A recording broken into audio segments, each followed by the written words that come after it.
อ๋อสบายดีเด้อเด้อสบายดีโอ้หากเห็นงานเพื่อนน้องคนนี้แล้วพี่น้องเลยได้ยินเสียงจักเลยรวดเร็วทันใจเลยดิโดยแล้วกินกาแฟกันให้ครับกาแฟเป่าน้ำขุ่นน้ำไทยรสชาติเรียบร้อยหรือว่าไงนี่เป่าเลยเรียบร้อยแล้วเราเนาะแต่มาจากมุ่งเท่านี้แล้วจอยน้องแม่9:00 10:00ได้พวกเธอไว้ได้เนาะเกิดจ้าเนาะแม่ดีไอ้ไวตอนมาเนี่ยคือว่าเสียงบึ้นอยู่ฉันบนมาอีกวันนี้ว่าแล้วเลยที่นี่เรียบร้อย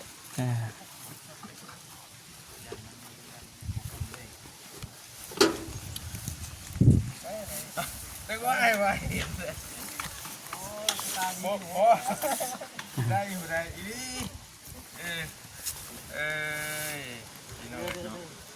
เริ่มแต่ตั้งโมงฮะไอ้เรียบร้อยได้เนาะทางไอรีคือเราสบายดีเด้อเนาะเจ้าสบายดีโดยมาพอดีเรียบร้อยเลยเนาะโดยบริยินเขาเสียงจักพอจะฟังเล็กๆหน่อยก็บ่เนาะกำลังสิประกอบประจังนี่บ่ประกอบท่อกันประกอบท่อเนาะมาจะคน3คน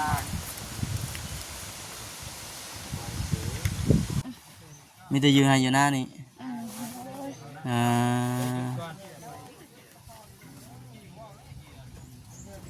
ให้อันน่ะเจ้านอนอยู่บนให้อันน่ะพากันนอนอยู่ใช่อันนี้นอนอยู่นี่นอนอยู่รูปนี่แม่นอาภัยฉันนอนเทิงพุ่นไม่มีเท่าอีทั้งปูดเท่าเงินเท่าพุ่นพากันนอนอยู่พุ่นเวลายามฝนตกเลยครับมันมาหัวป่ะ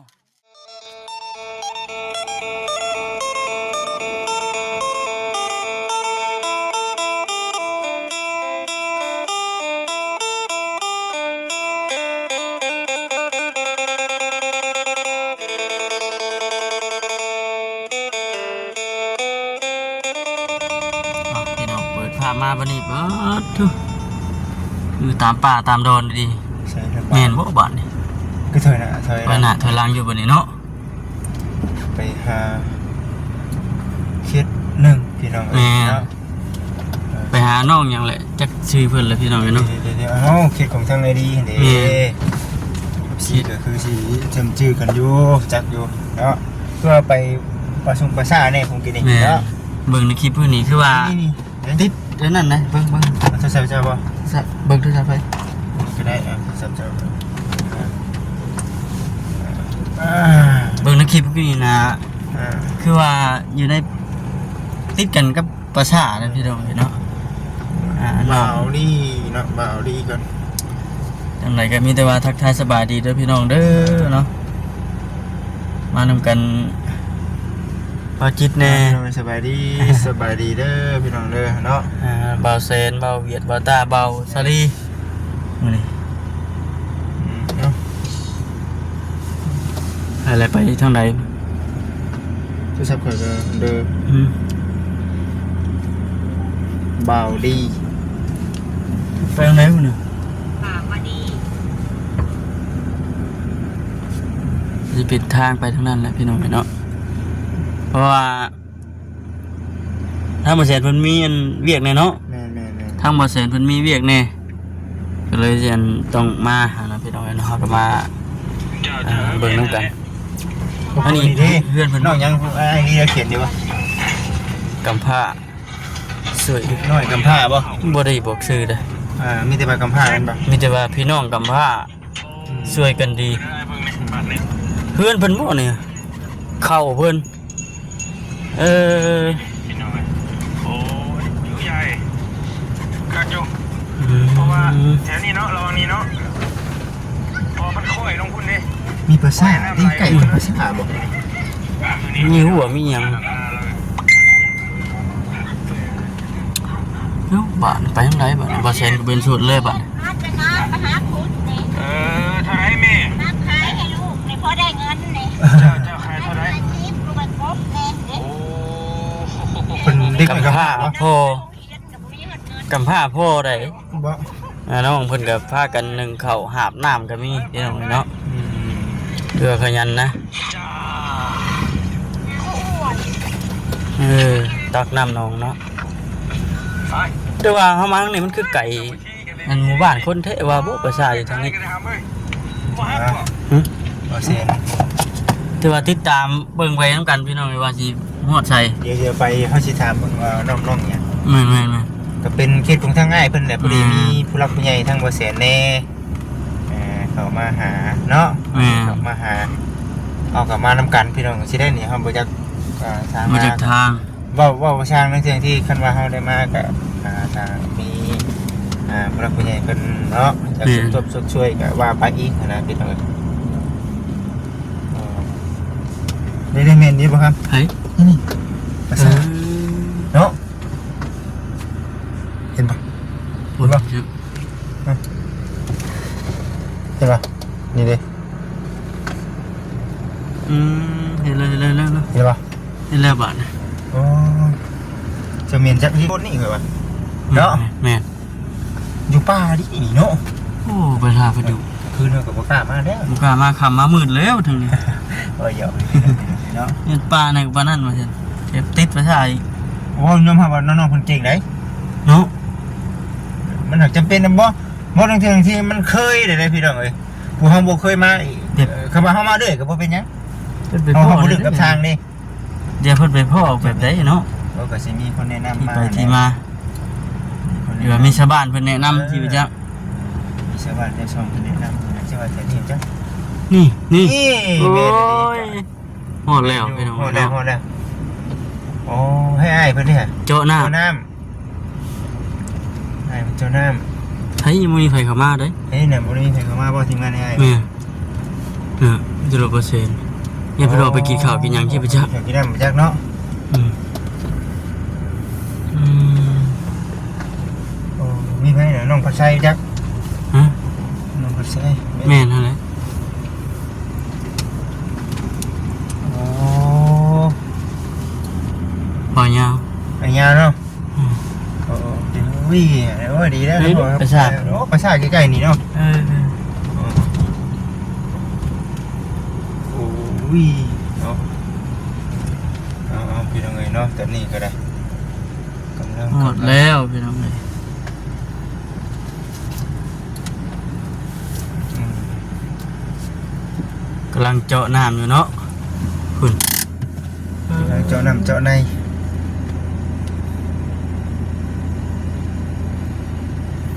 จะมีแต่ว่าจะหน่อยไปเลยเนาะเขาจีเข้าไป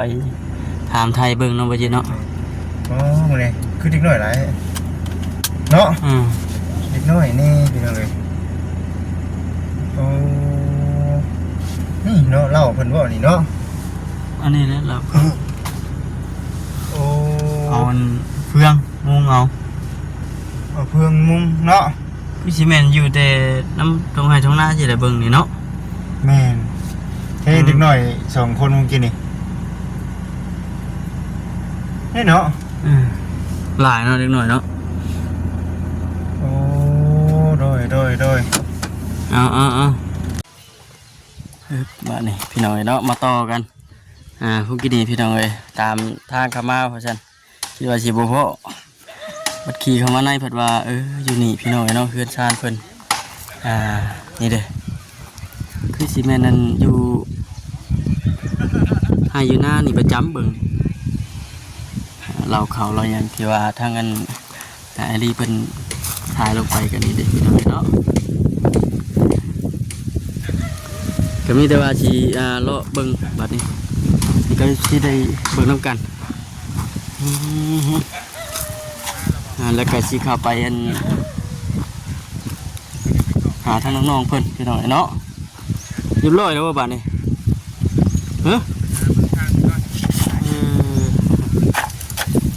พักแล้ว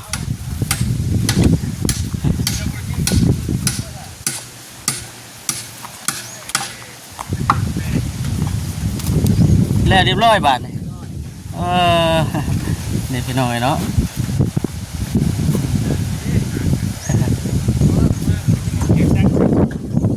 ไว้ขัดปัญญัง ดีเด้อมาเด้อเลี้ยวนะบ่ เร็วเลยเลย ทีเด็ดมาบุรีนะจักเห็นว่า เอาดันก่อนเอาอันนี้ กาแฟ ไว้ขัดปัญญังบาทนี่เนาะอ๋อสบายดีเด้อเด้อสบายดี โอ้หากเห็นงานเพื่อนน้องคนนี้แล้วพี่น้องเลยได้ยินเสียงจักเลย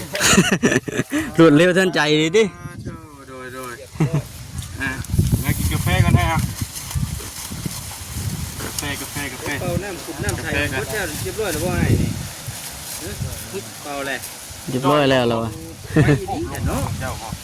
มาจากมุ่งเท่านี่ แล้วจอยน้องแม่เนี่ยลง 9 โมง 10 โมงเลย มุ่งเถื่อไว้ได้เถอะเนาะเกิดจ้าเนาะ แม่ดีไอ้ ไว ตอนทำมาเนี่ยคือว่า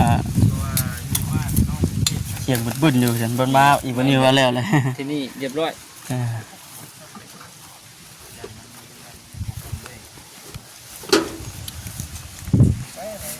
ได้ว่าไอ้ไว้บ่ได้อยู่ได้อีพี่น้องเริ่มแต่ตั้งโมงฮะไอ้ เรียบร้อยได้เนาะ เนาะทางไอ้นี่สิเราสบายดีเด้อเนาะ เจ้าไปดีเด้อ สบายดี โดย มาพอดีเรียบร้อยเลยเนาะ บริยินเขาเสียง บ่นี้น่ะเสียงจักว่าซั่นเด้ พอได้ฟังเด็กๆหน่อยก็บ่เนาะ กำลังสิประกอบประจังนี่บ่ ขอบท่อกัน ประกอบท่อ มาทุกคน3 คน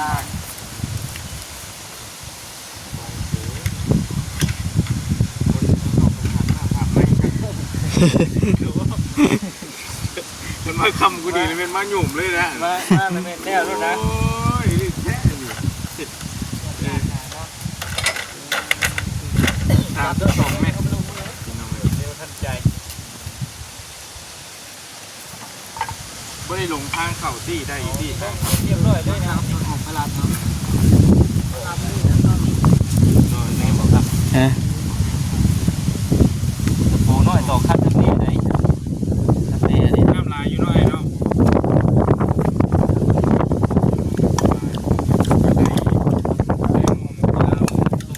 แม่ปะจะเอาเนาะเฮาก็ได้แต่ว่าสิพากันไปพุ่นแล้วก็พากันไปบ้านน้องน้ำนิ่มอีกบ่ซั่นเพราะว่าทั้งทีมงานเฮามีเวียกอยู่พุ่นนี่นะพี่น้องเนาะ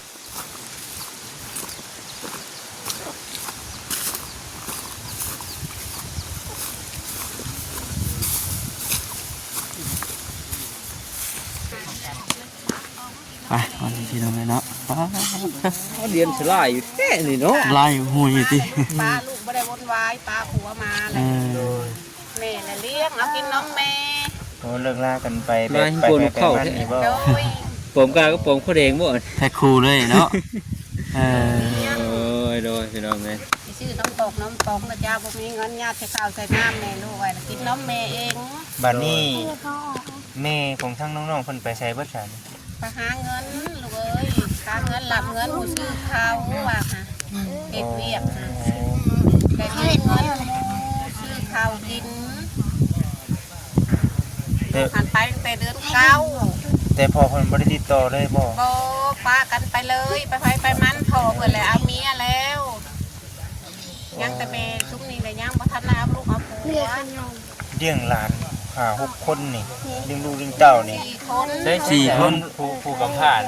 4 คนน่ะ กับผู้ชายขี้ลายนะ ลายกระโปรงกาก็กระโปรง โด พ่อเด็ก ย บ่ โดยผู้กบก็มาค่ะ มีลูกกบเพิ่นพุ่นนี่ ชื่อนั่นใดก็ บอกเพื่อนลูก ชื่อจังไดฮะ ข้าวอู น้อย ชื่อน้อย บอกเลยอู โอ้ ตามอูคุณได้ลูกบอกเพื่อนไม่อู ชื่ออู ชื่ออู เด็กกันมาอีก เจ้าเด้ บอกเพื่อนน้อย พี่น้อย ชื่อน้อย เลย ผู้นี้เด้แม่นบ่ เลย เลื้อย เหื่อย เหื่อย โดย คือน้ำมันเหื่อยเนาะ โดย เฮ้ยเนาะ เหื่อยเนี่ยเนาะตัวมาได้ค่ะ ผู้นี้เด้ฉัน เท้าอานางฟ้า น้ำปลาน างอี นางอี นั่นได้ใส่ข้างหลังพุ่น บอลูกภูมาลิน โอ้ เลี้ยงไก่แล้วเอาแล้วครับ จะกีบบ่เฮาเด้ เนาะเอ ขอบ อ เด็ก แบบแม่เดียวกันเบิดบ่นี่ แม่เดียว4 คน แม่เดียว4คน ปีละลูก ปีละลูก โดยแล้วหัวเฮียงหัวเลยลูกอะ โอ้ขอโทษน้ำพี่น้องเนาะวานซะวานทรายด้วยนี่ โดย ใช่ปีพอปีแล้วเนาะ โดย แต่ว่าคือตอนนี้เนี่ยเลี้ยงเด็กน้อยเบิดหาบ่ทบคนเดียวบ่เดี๋ยว โดย จะได้เมื่อยอยู่บ่ ให้อยู่ลูกไอ้ ว่า ไปเฮ็ดไปแนวนี้เลยลูกไอ้ ชมดู บ่ โดย มีบ่แบบบั่นแบบเขาเจ้าให้เทียงกันแบบนี้ บ่เขาก็บ่ได้ให้ได้พิษกันนะ หักแพงดีน้ำกันติ เขาก็ลินน้ำกันเชลอยู่ อืม ลูกไอ้ แบบบ่ถูกบ่ถึงได้สมมุติว่าเขาน้ำซ้ำปลาแบบบ่มีในอยู่ในกินเด้ ถูกบ่ เมียง เรา บ่ เล็บไหมไม่ใช่ ฮะ บ่เออละอ่านเนาะ บ่โอ้ยเนาะจะลง แม่มา ลืม เข้ากันโดย บัดถึงข้าวเด็กน้อยเขาเจ้าอยากกินขนมเด้ซะผู้เป็นแม่ตู้ผู้เป็นแม่ บ่มีบ่ได้เข้าบ้านเข้าช่องลูกไอ้ขนมเข้าบ้านกับลูกเต้ากันหมู่ชื่อเขาสิเล่นไปแหละลี่อยู่ให้อยู่นาดีกว่าลูกไว้ชื่อเลยลูกไอ้ บ่เข้าดีกว่าเนาะ โดย พอแบบว่าซ่อมพ่อบ่ให้เขาเจ้าซ่อมอนาปะคนอื่นเนาะ แม่นแต่เขาเดียวอยู่ให้อยู่นาหวังวิ่งนี่ลูกไอ้ อืม น้องตรงในนี่บ่ได้เข้าบ้านจักเทื่อยามบุญยามศีลกะลูกบ่ได้เข้า มีแต่ว่าอยู่ให้อยู่นะ อยู่ว่านี่แหละลูกว่าหวังมีแบบเขาบ่เคยเข้าแล้วเขาบ่เข้าลูกไอ้ เออ บัด เข้าไปกะเบิ่งหมู่กินแล้วบ่เข้า เฮ็ดให้เฮ็ดหน้านี่ ลูกหัว บ่ปีหนึงได้จักซอบก่อน สาวก็ชอบลูกไอ้ กุ้มอยู่บ่ไปกุ้มเลยลูกไอ้แต่กินแต่เดียวนี่เลยลูกไอ้เดือนหากับบ่มี อ๋อ เชื่อถามบาลี สมมุติว่ามันบ่มีเด้ มันบ่มีสิ ซื้อ ป่ะ หมูลูกไอ้หายืมเงินหมู่แม่เมวานี่แหละยืมเงินหมู่1,000แล้วก็ไปซื้อเอาลูกเอ้ย อืม เห็นพาบาลีโชคเบิ่งข่าวเบิ่งน้ำลูกเอ้ยอย่าลูกเต้าบ่เชื่อว่าแม่มีหลายแต่เพื่องก็ชื่อลูกเอ้ยเป็นบัวขึ้นมาบัดภาคต่อแถวนี่หันแม่ฮูดหมด พูดเลย โดยหมู่เจนว่าใส่ปุ๋ยรอบสองพูดข่าวลูกเอ้ย คือว่าอยู่ข้างนั้นมันเป็นปราสาทบ่ข้าง ภาษาลูกเอ้ย อืม บ่ย่านบ่แต่ใด บ่ได้ยาน แต่ใดมาบ่ เลยจะได้มา เด็กน้อยนี่ก็บ่ได้ย่านบ่ล่ะเจ้าบ่ได้ย่านบ่ ว่านี่ก็พาคาบาลีไปหลอก โดย หลอกพี่พิชา เอ้า อืม เจ้า ก็บาบุญพาที่ไปหลอกเลยจุ่มน้อยนี่ เออ พาที่ไปหลอกเปิดละไทย โดยตะกี้นี่แต่ทีมงานยังบ่ทันเข้ามานี่เสื้อผ้าหน้าแพรน้องๆนี่ แบบนี้เลยลูกเอ้ยแบบบักนี่เลยเออ แก้วพี่น้องเอ้ยคือน้ำในนี่น้ำใน แต่ก่อน น้ำใน เนาะ ก็ไปควาดลูกเอ้ยควาดน้ำหมูพุ่นเลย พุทธสร้าง พุ่นจาง โอ้ พุ่นจางเลยไป โด ตั ย ก โดย น้ำมากินเนาะ เอามากิน โดยโดย น้ำใส่กับไปเอาน้ำมูไปเหยาะน้ำมูลูกเอ้ย ไปเหยาะน้ำมูนี่แหละได้ใช้ได้ซอยแล้วเถื่อมาแต่หาโกมหากินแล้วก็เล่นไปเอาน้ำใส่แน่ลูกเอ้ยมาปงเข็มปงกระตาแล้วก็ไป โดย เถื่อกับร้านไปยม โดย ยมดับหาบดับได้เมื่อย่านนั้นของโมฮักฮะนะ โดยโด วัน ย นี้สบายแล้ววันนี้เนาะมีอัน จำบายเลยลูกเอ้ย ของตัวเองได้บาท เต้าเลยลูกเอ้ยมีเฮงเลยลูกเอ้ยไปทางไหนแล้วก็ เนาะ พูดเลยไปเบิ่งเงินน้ำสางใหม่ แต่ แล้ว ถือว่ามื้อนี้ ล นะ งน้ำสาดด้วยเหมือนกันนะ โดยโดยแต่ถือว่ามื้อนี้นะได้ข่าวดีเนาะมื้อนี้เนาะ ข่าวดีเลยหมดที่ว่า โดย 2เด้งผู้จังมื้อนี้ เนาะ บ่แซนเนี่ยก็บ่ได้เนาะ โดย ข่าวดีทั้งบ่แสนแน่เบา เอ้ย ดีนำเนาะ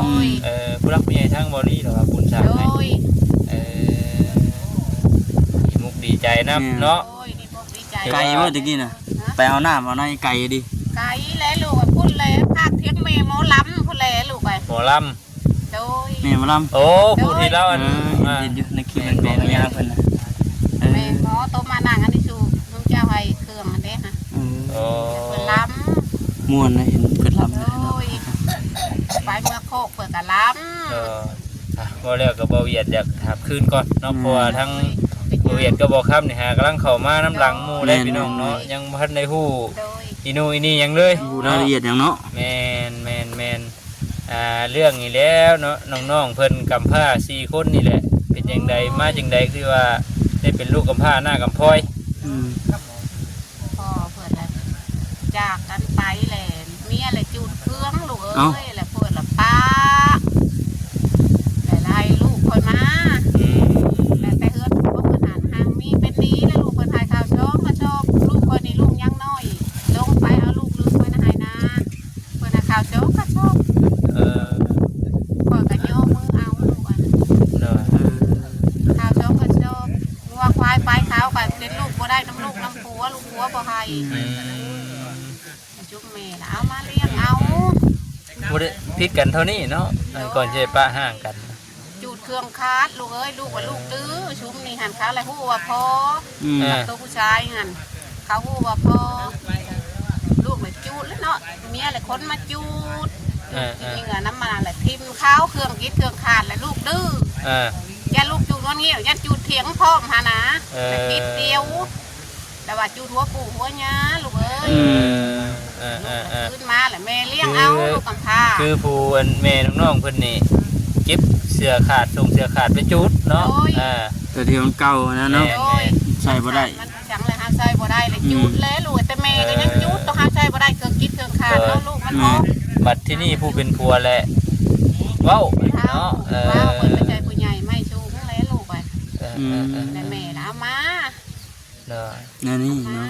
ก็เลยได้ป้าได้ห่างกันเท่ากูมื้อนี้เนาะทุกเพิ่นย่าห่างกันโดนเติบแล้วบ่ 5 ปีนี่แหละลูก อ๋อ5 ปีนี้ โดยผัวเพิ่นจะเอาเมียแล้ว บัดแม่น้องๆเพิ่นเด้ แม่น้องก็ไปทำงานคือเดียว ไปเหตุการณ์เฮ็ดงานอีหยัง ยา ฮะ ไปเห็ดน้ำยาลูกเอ้ แล ย จางบ่แท้บาด ตก เนาะ ใจดิ ไปเห็ดน้ำยาย าสูบบ่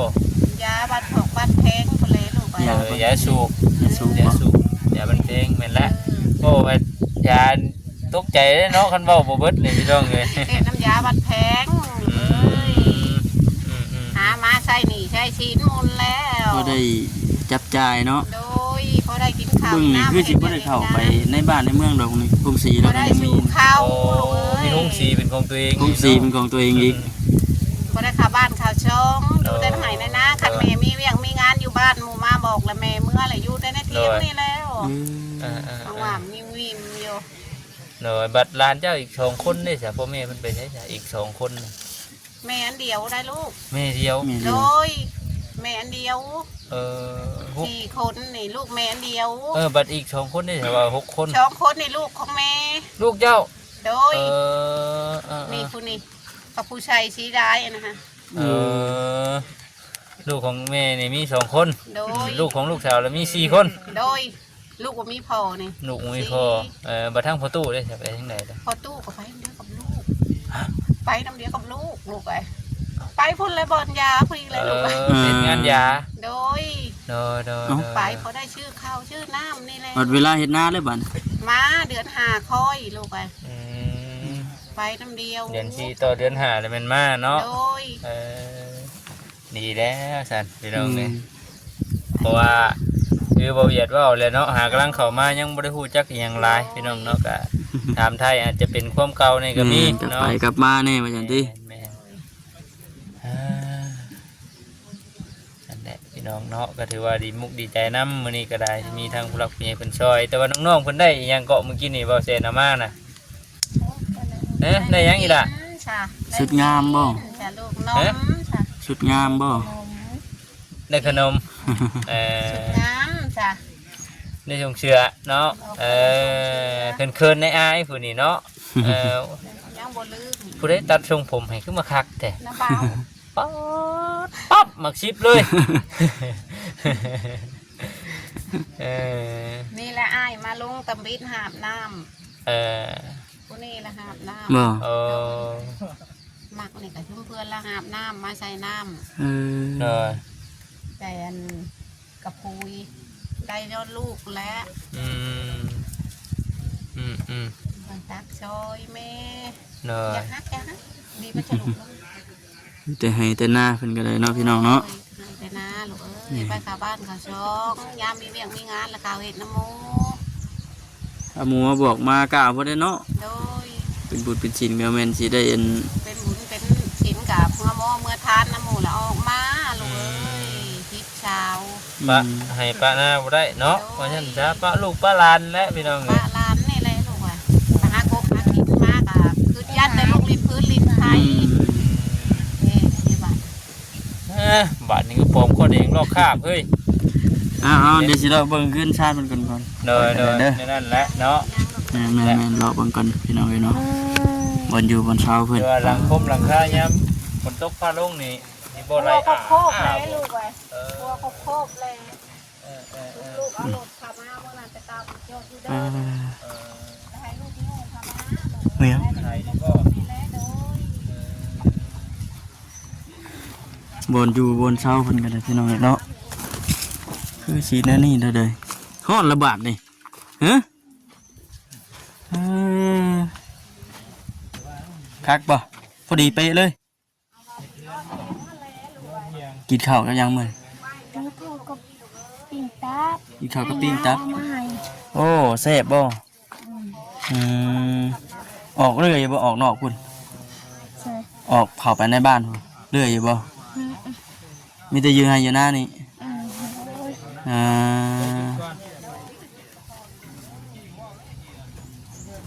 ให้อันน่ะเจ้านอนอยู่บนให้อันน่ะ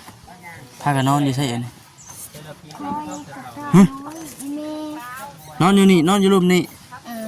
แม่นอาภัยจะนอนเทิงพุ่น แล้วมีเท่าอีทั้งปูดข้าวเงินข้าวอ๋อ พุ่นพากันนอนอยู่พุ่นเวลายามฝนตกด้วยครับ มันหัวมันบ่ฮู้บ่ มันไม่รู้ว่ามันหยาตัวนี้ เออ ก็มันดูทั้งหัวมันหัว เป็นอยู่เทิงพุ่นน่ะมันฮู้เนาะอืมอยู่กันแบบนี้เลยพี่น้องเอ้ยเพิ่นอยู่กันเลยไม่ยังเชื่อในทางยังทางเขาบ่ อืม หึ ทั้งเข้า ตามเมาแล้วนี่บ่นี่ฮะคักแน่ดิไปสิไป ไปจะพี่น้องเนาะคลิปนี้ก็จบคลิปกันพบกันคลิปหน้าคลิปต่อไปเด้อพี่น้องเด้อนอกจากนั้นก็ฝากทางพ่อแม่พี่น้องพิจารณาเบิ่งนํกันว่าซั่นไปพี่น้องสบายดี